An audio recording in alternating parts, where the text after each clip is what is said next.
Hello future doctors. तो स्वागत है आप सबका डॉक्टर काउंसलर नीट पे।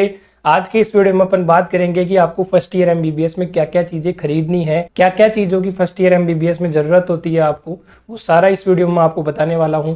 तो वीडियो आपको एंड तक देखना है, हमारा चैनल सब्सक्राइब करना है, बेल आइकन प्रेस करना है ताकि ऐसे ही इंफॉर्मेटिव वीडियोज आपको मिलते रहें। चलिए वीडियो शुरू करते हैं। तो सबसे जो पहली चीज है वो आपको परचेज करनी है, बहुत बेसिक सी चीज जिसके बिना डॉक्टर नहीं होता, वो होती है एप्रन। एप्रन आपको जरूर खरीदना है। बिना एप्रन आपको ना तो लैब वगैरह में एंट्री मिलेगी, ना आपको हॉस्पिटल्स में एंट्री मिलेगी। पोस्टिंग वगैरह के लिए भी चाहिए होते हैं और लैब वगैरह में भी चाहिए होते हैं। कुछ कॉलेजेस क्लासेस में भी एप्रन में ही अलाउ करते हैं, तो आपको एप्रन जरूर खरीदना है। अब एप्रन कैसा होना चाहिए उसके लिए देखो मैं टाइप बता देता हूँ। दो टाइप के एप्रन होते हैं। एक तो होता है हाफ स्लीव, हाफ स्लीव मतलब आधे बाजू का। दूसरा होता है फुल बाजू का। एक होता है कि वेस्ट तक आने वाला और एक होता है नीज तक आने वाला। तो मतलब स्पेसिफिकेशन होती है। तो कुछ कॉलेजेस क्या करती हैं, ज्यादातर फर्स्ट ईयर के स्टूडेंट्स को फुल स्लीव और नीज तक के एप्रन्स अलाउ करती है। तो फुल स्लीव और नीज तक के एप्रन ही आपको परचेज करने हैं। और कुछ कॉलेजेस में क्या है कि हाफ स्लीव का भी चलता है और वेस्ट तक का भी चलता है। तो आपको क्या करना है, अपने सीनियर से डिस्कस करना है, उसके बाद ही परचेज करना है। उनसे पूछना है किस टाइप का आपको चाहिए। और एप्रन के साथ साथ आपको एक चीज और परचेज करनी है, वो है नेम प्लेट। नेम प्लेट आपको बनवानी है जिसपे आपका नेम लिखा होगा और वो पॉकेट पे लगाई जाती है ताकि आपको आइडेंटिफाई करने में इजी होता है प्रोफेसर्स को। तो वो जरूरी होती है, वो आपको बनवानी है। अब ये दोनों चीजें बनेंगी कहाँ से, ये आपके जो मेडिकल कॉलेज होंगे उसके आसपास बहुत सारी शॉप होंगी, स्टेशनरी वगैरह होंगी, उन पे आपको एप्रन भी मिल जाएगा। उन नेम प्लेट भी वो आपको बना देंगे। 2 से 3 दिन आपके लगेंगे। उसमें क्या है, आपकी नेम प्लेट भी वो बना के ले आएंगे, आपका नाम लिखा होगा उस पर। तो आपको नेम प्लेट और एप्रन जरूर बनवाने हैं, ये चीज आपको ध्यान में रखनी है। फिर नेक्स्ट अपन बात कर लेते हैं बुक्स की। तो देखो 3 सब्जेक्ट होती है फर्स्ट ईयर एमबीबीएस में, एनाटॉमी, फिजियोलॉजी और बायोकेमिस्ट्री। इन तीनों में जो बुक चलती है वो अलग अलग ऑथर की अलग अलग टाइप की बुक चलती है। यहाँ पे 11-12 की तरह नहीं होता कि एनसीईआरटी होती है। एनसीईआरटी वगैरह कुछ नहीं होती यहाँ पे अलग अलग ऑथर की बुक चलती है। तो अलग अलग कॉलेजेस में अलग अलग बुक पढ़ी जाती है। बेसिकली जो कॉमन पढ़ी जाने वाली चीजें हैं, ज्यादातर पढ़ी जाने वाली है, वो मैं आपको बता देता हूँ जो पढ़ने में ईजी है और ज्यादातर चलती है अपने इंडिया के अंदर। तो पहली है एनाटॉमी सब्जेक्ट। एनाटॉमी सब्जेक्ट में देखो ग्रेज एनाटॉमी आती है, एक बीडी चौरसिया आती है और एक विश्राम सिंह आती है। ये तीनों आपकी स्क्रीन पे आ रही होंगी। ग्रेज एनाटॉमी स्टैंडर्ड बुक होती है, ज्यादातर लोग नहीं पढ़ते हैं इसको। दूसरी बीडीसी आती है, बीडीसी को काफी लोग पढ़ते हैं, सबसे ज्यादा इंडिया में बीडीसी ही चलती है।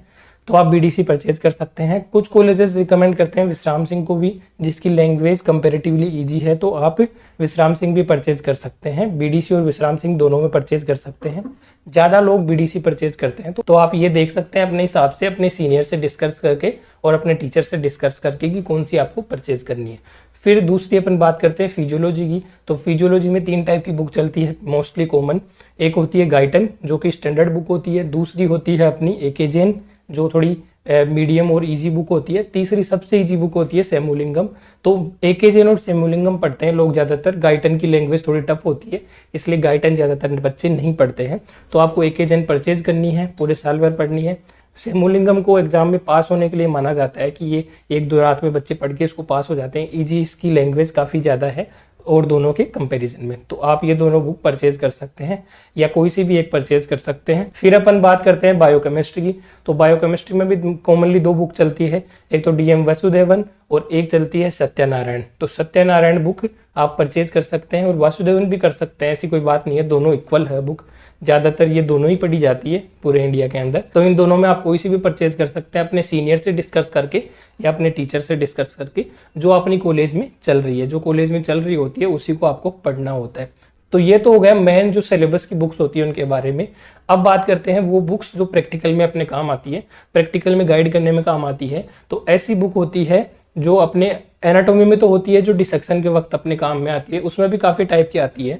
जो इंडिया में मोस्टली चलती है वो कनिंगम होती है। कनिंगम बुक होती है जो स्क्रीन पे आपकी आ रही होगी, तो ये आप परचेज कर सकते हैं। इसमें आप पूरी गाइड दी हुई है कैसे आपको डिसेक्शन करना है। तो ये इतनी ज़रूरी नहीं होती है, मेरी राय में आप परचेज मत करना, अपने सीनियर वगैरह से ले लेना, क्योंकि इसको पढ़ना इतना होता नहीं है। फिर अपन बात करते हैं फिजियोलॉजी की। उसमें एकेजेन ही आती है। एकेजन मैनुअल ऑफ प्रैक्टिकल फिजियोलॉजी ये आती है, तो इसको आप देख सकते हैं। इसमें दिया हुआ है हिमेटोलॉजी के बारे में भी। प्रैक्टिकल में अपने 2-3 पार्ट आते हैं फिजियोलॉजी के अंदर, एक तो हिमेटोलॉजी आता है, एक एक्सपेरिमेंटल फिजियोलॉजी आता है, क्लिनिकल फिजियोलॉजी आता है। तो ये तीनों इसमें दे रखे होते हैं। इन तीनों के प्रैक्टिकल के बारे में इसमें पूरा नॉलेज दे रखा है। फिर अपन बात करते हैं बायोकेमिस्ट्री की। तो बायोकेमिस्ट्री में भी एक ऐसी ही प्रैक्टिकल बुक आती है। तो ये प्रैक्टिकल बुक्स है, आपको खुद से परचेज नहीं करनी है, ज़्यादा बेटर रहेगा आप सीनियर से ले लो या लाइब्रेरी से इशू करवा लो। तो ये सारा बुक्स के बारे में हो गया। नेक्स्ट अपन बात करते हैं कि क्या क्या चीज़ें आपको प्रैक्टिकल में चाहिए होंगी। सबसे पहले एनाटॉमी की प्रैक्टिकल की बात करते हैं। तो उसमें कनिंगम तो मैंने आपको बताई दी, जो डिसेक्टर बुक होती है। दूसरी आपको चाहिए होगा डिसेक्शन किट। एक किट आता है जिसके अंदर इंस्ट्रूमेंट होते हैं, स्केलपल होता है, सीजर होता है, फोर्सेप होता है, बहुत सारी चीजें होती हैं, निडल्स वगैरह। वो आपके क्या है डिसेक्शन में काम आती है। जब आप केडेवर का डिसेक्शन करोगे तो ये सारी चीजें आपके काम में आने वाली है। तो आपको डिसेक्शन किट परचेज करना है। ये लगभग 300-350 का मिल जाएगा आपको आसपास की किसी भी स्टेशनरी से जो मेडिकल कॉलेज के आसपास है। फिर बात करते हैं अपन फिजियोलॉजी के प्रैक्टिकल की। तो फिजियोलॉजी के प्रैक्टिकल में एक फिजियोलॉजी किट चाहिए आपको, हिमेटोलॉजी वाला। हिमेटोलॉजी किट में क्या क्या होता है, एक प्रिकिंग एपरेटस होता है जिसके अंदर आपको अंगुली पे प्रिक करने के लिए, ब्लड निकालने के लिए काम में आता है। एक उसमें आपकी स्लाइड मिलेंगी, 3-4 स्लाइड होंगी, पेट्रिडिस मिलेगा, कॉटन मिलेगा, स्पिरिट मिलेगा जिससे आपको अंगुली साफ वगैरह करनी है। तो ये हिमेटोलॉजी के एक्सपेरिमेंट होते हैं जो स्लाइड वगैरह बनाते हैं अपन, उसमें काम आता है। तो ये भी आपको 300-400 के आसपास मिल जाएगा, सेम रेट में ही आसपास की स्टेशनरी से। फिर फिजियोलॉजी के अंदर हिमेटोलॉजी का तो मैंने आपको बता दिया। फिर जो क्लिनिकल फिजियोलॉजी होती है उसके अंदर अपना काम आता है सबसे मेन चीज स्टेथोस्कोप, जो आपको परचेज करना है। आप अच्छा वाला भी परचेज कर सकते हैं, काम चलाओ भी परचेज कर सकते हैं फिलहाल के लिए। अच्छा वाला बाद में जब आपकी फाइनल या इंटर्नशिप होगी तो आप परचेज कर सकते हैं। लेकिन अगर आपके पास अभी बजट है तो एक अच्छा वाला स्टेथोस्कोप आप ले सकते हैं। और दूसरी चीज अपन बात करें तो बीपी इंस्ट्रूमेंट आपको परचेज करना है, अच्छा वाला परचेज करना है, मर्क्यूरी वाला। इलेक्ट्रिक वाला आपको नहीं करना है, इलेक्ट्रिक वाला कॉलेज वाले एक्सेप्ट नहीं करेंगे। मर्क्यूरी वाला आपको परचेज करना है जो आपकी स्क्रीन पे दे रखा है, हर चीज के आपको फोटो स्क्रीन पे आते जाएंगे। फिर एक आपको चाहिए होगा हैमर मतलब वो हथौड़ा नहीं जो अपने जो मजदूरी करते टाइम काम आता है, वो वाला नहीं। एक हैमर अलग से होता है जिसके रबर वाला होता है हेड, और जो आपकी स्क्रीन पे आ रहा होगा, जो अपने रिफ्लेक्स चेक करने में काम में लिया जाता है। जैसे नी जर्क रिफ्लेक्स होता है, घुटने वाला, एल्बो रिफ्लेक्स होता है, ये जो रिफ्लेक्स होते हैं इनको चेक करने के लिए काम में लिया जाता है। उसके बाद फिर एक और चीज होती है टॉर्च भी आपकी रिफ्लेक्स देखने में काम आएगी, आई वगैरह के रिफ्लेक्स होते हैं उसको देखने में काम आती है। उसके बाद इंच टेप होता है, इंच टेप भी आपको परचेज करना है। जो सिंपल सा फित्ता होता है ना, जो अपना नाप लेते हैं, वो वाला फित्ता ही चाहिए होता है, और कुछ एक्स्ट्रा वगैरह नहीं चाहिए होता है। तो ये क्लिनिकल फिजियोलॉजी में स्टेथोस्कोप हो गया, बीपी इंस्ट्रूमेंट हो गया, टॉर्च हो गई, हैमर हो गई और इंच टेप हो गई। ये 5 चीजें आपको क्लिनिकल में चाहिए। हेमेटोलॉजी में मैंने आपको बता ही दिया, वो हेमेटोलॉजी वाला किट चाहिए जिसमें आता है कॉटन आती है, स्पिरिट आती है, प्रिकिंग एपरेटस आता है, निडल्स आती है, स्लाइड्स आती है, पेट्रिडिस आती है, ये सारी चीजें उसमें आती है। और डिसेक्शन किट में क्या क्या होता है, स्केलपल, सीजर, फोर्सेप वगैरह जो भी चीजें हैं वो उसमें आती हैं, वो आपके डिसेक्शन के वक्त काम में आती है। तो ये चीजें मैंने आपको बता दी है, इतनी सारी चीजें आपको परचेज करनी है। फिर बात आती है कि कुछ बहुत सारे यूट्यूबर्स आपको बताते हैं कि आपको आईपैड खरीदना है, टैबलेट खरीदना है, लैपटॉप खरीदना है। तो ये सारी चीजें मेरी राय में जरूरत नहीं है। बेवजह घर वालों को परेशान करने की जरूरत नहीं है। अगर आपके पास बजट है, ज़्यादा पैसे हैं, तभी इनको खरीदें, वरना ये इतनी ज़रूरी नहीं है। मोबाइल से भी आप वीडियो लेक्चर देख सकते हैं, यूट्यूब से आप देख सकते हैं, मेरो ले सकते हैं, आप प्रेपलेटर ले सकते हैं। ये भी ज़रूरी है क्योंकि ये ऑनलाइन कोचिंग्स हैं, आपको कॉलेज में इतना डिटेल में नहीं पढ़ाया जाएगा, पीजी के हिसाब से आपको नहीं पढ़ाया जाएगा।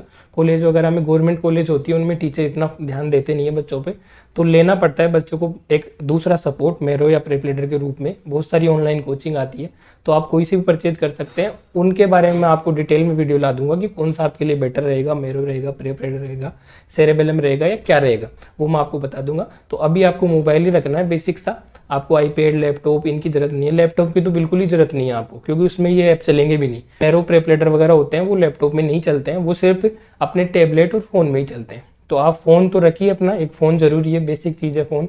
और आईपैड या फिर टैबलेट जो भी आप लाना चाहते हैं, अगर आपका बजट है तभी लाएं, वरना बेवजह घर वालों को परेशान करने की जरूरत नहीं है, इतना काम में नहीं आता है। हमने भी आज तक नहीं खरीदा है, तो इतना ज़्यादा जरूरी नहीं होती है ये चीज़ें। आप मोबाइल में भी चला सकते हैं काम, नोट्स वगैरह खुद बना सकते हैं, तो ऐसी बात नहीं है। तो ये सारी चीज़ें मैंने आपको बता दी है, कैसे आपको परचेज करनी है, कहाँ से आपको मिलेंगी, आसपास की आपकी स्टेशनरी वगैरह से सारी चीज़ें आपको मिल जाएंगी। टीचर्स वगैरह से आपको डिस्कस करना है, और कोई चीज़ एक्स्ट्रा चाहिए होगी तो सीनियर्स वगैरह से डिस्कस करना है, कुछ और चीज़ें एक्स्ट्रा चाहिए होंगी तो कुछ कॉलेजों में अलग अलग चीज़ें और एक्स्ट्रा मांग लेते हैं। तो ये बेसिक चीज़ें मैंने आपको बता दी है। तो ये था आज के इस वीडियो में, मिलते हैं नेक्स्ट वीडियो में, तब तक के लिए जय हिंद।